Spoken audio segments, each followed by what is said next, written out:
What's up, guys? I'm Mike, and this is the great outside.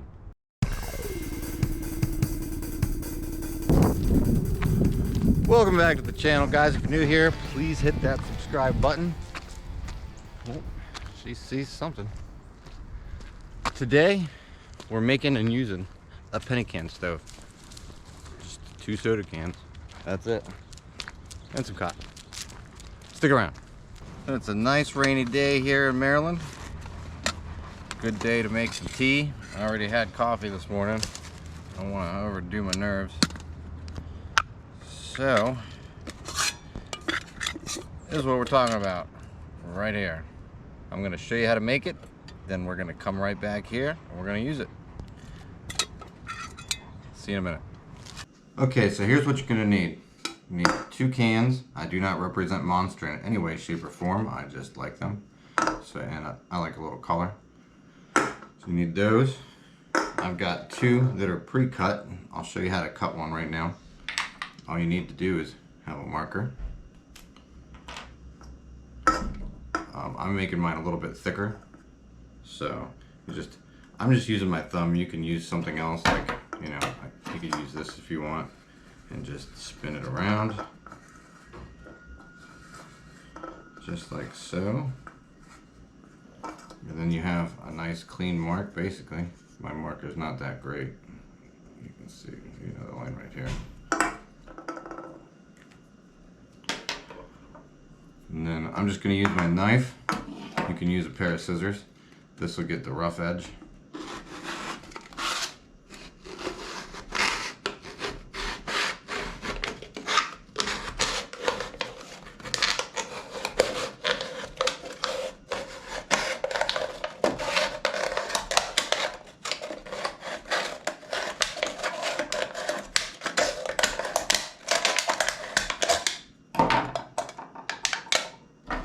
Just finish it off with this.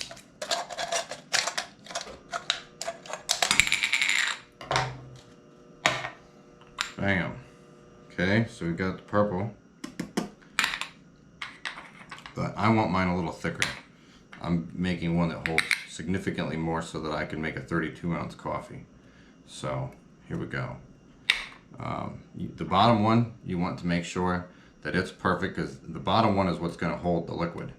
So if you have a mess up like this, then the liquid could pour out if you overfill it. So you want to be careful with that.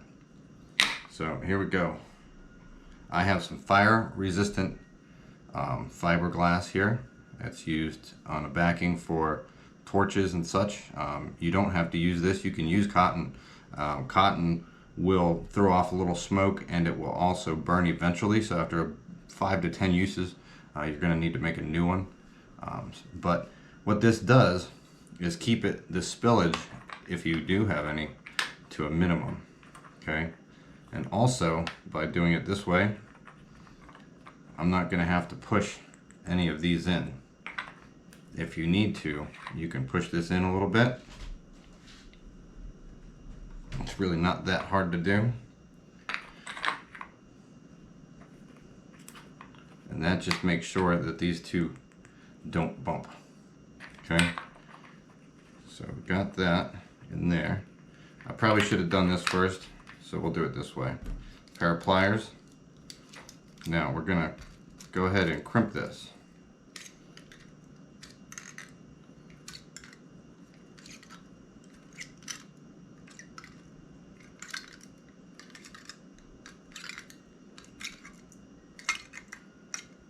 Okay, here we go. Now we're back in order here. Go ahead and do that. Just arrange that, fluff it up a little bit, kind of even it out. It's really not that important. Here's our lid. Got a little piece of aluminum still in there.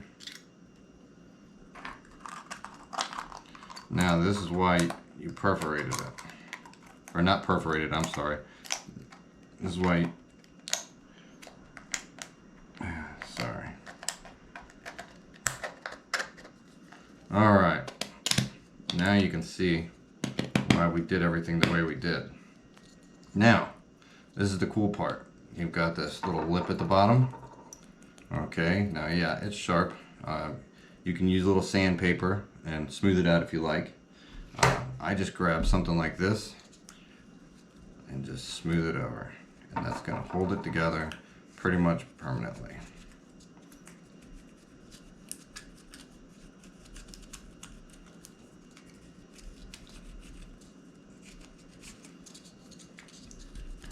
Okay, we're all done. No, just kidding. So, push pin is the best. I've literally used a small nail and this and made one before. So, be creative if you need to. If you have a simple thumbtack, that is the very best. So, we're just going to start in the middle. I'm not going to make any marks. It's not that important.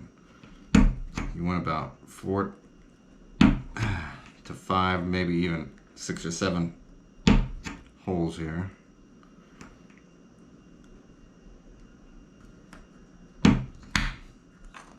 We'll call that.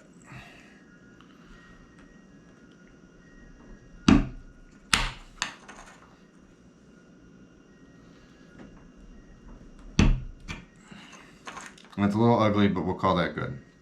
Now, I'm going to go ahead and mark this out and I'll come right back. And we're back. So, I've found that 16 holes works best. If you use less than that, the less holes, the bigger the fire. You're going to end up with something this big shooting out of these little holes. It'll look like a gas stove if you don't make enough of them.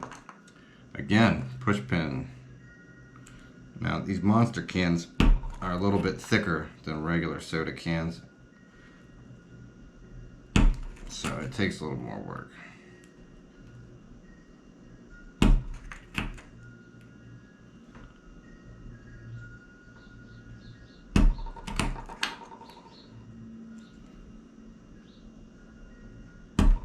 Alright, well let me finish this and I'll come right back. Okay, here we go. Now, I should have taken more time and made sure that that was a little prettier, but I really don't care. These to me are disposable. I throw them in the recycling bin when I'm done. This one I'll use a little longer because I like black and I put that cotton inside, but the cotton is very important. If you spill this, you know, knock it over. Alcohol is very thin. It's thinner than water. It runs out fast and it does not go out. If you knock a candle over, you know, the wax puts it out. Wax is not flammable. It's not combustible. Alcohol is highly flammable. I'm sure you already know that. So you can see the danger of having this much alcohol in a dry forest floor or in your house or any other place, and then boom, you know, you get a couple ounces of liquid and you've got a fire this big. So be very careful with alcohol. Alcohol is inherently dangerous. Either way you look at it. So let's go use this thing. We're gonna get a penny, and that's gonna be our cover for the hole so that only our fire comes out of here. All right. Don't hold it against me. I vape. I quit smoking and started vaping, which is not really quitting smoking, but to me it's a little better. That means I get a bunch of these bottles, and they're perfect for holding alcohol. That's quite a bit in there. That'll last at least a day and a half if I stretch it out when I'm camping. So that's very good. Goes right with this. Both of these go right in there, and I can also put an Esbit stove in there. So let's do this. I like the Esbit stove because you can't lay this right on top of that. It doesn't work that like that. So go ahead and put that in there. Fill her up.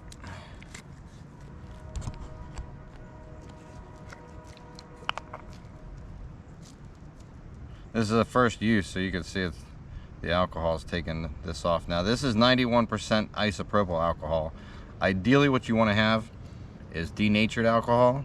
Isopropyl alcohol is just ethanol, but it has a bittering agent in it so people don't drink it.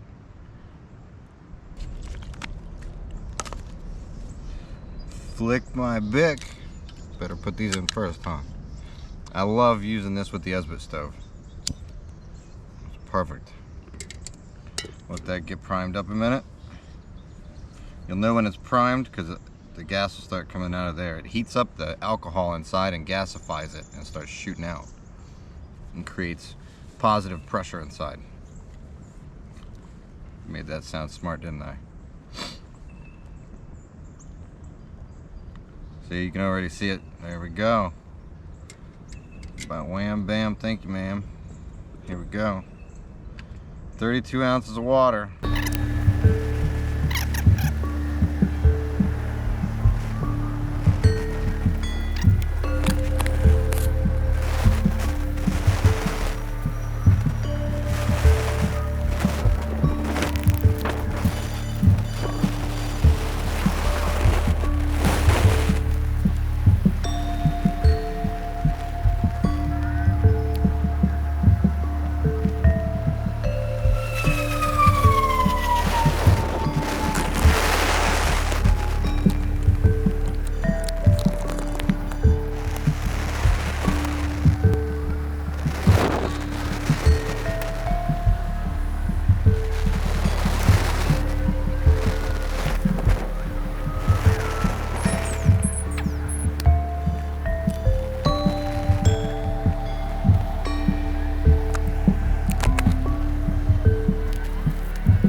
I failed to fully boil 32 ounces of water on a single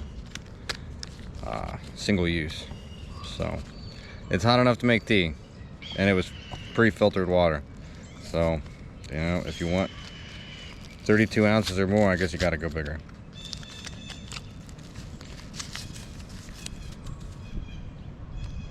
However, all I did was use a couple soda cans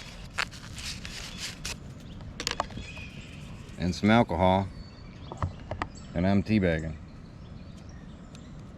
Just like that.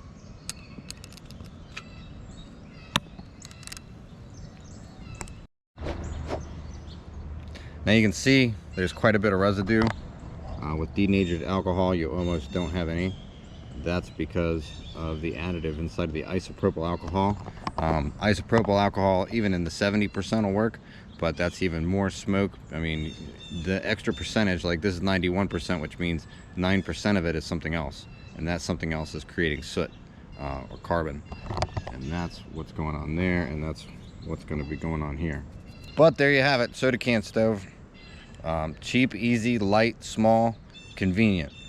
Had it not been 32 ounces, if it would have been 16 ounces, it would have been boiling a long time ago, and I promise I could have cooked a hamburger right then.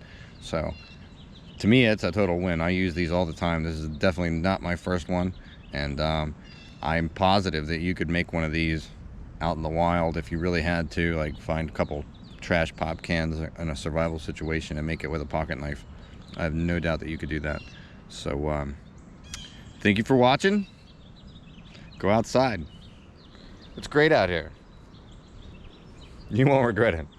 See ya.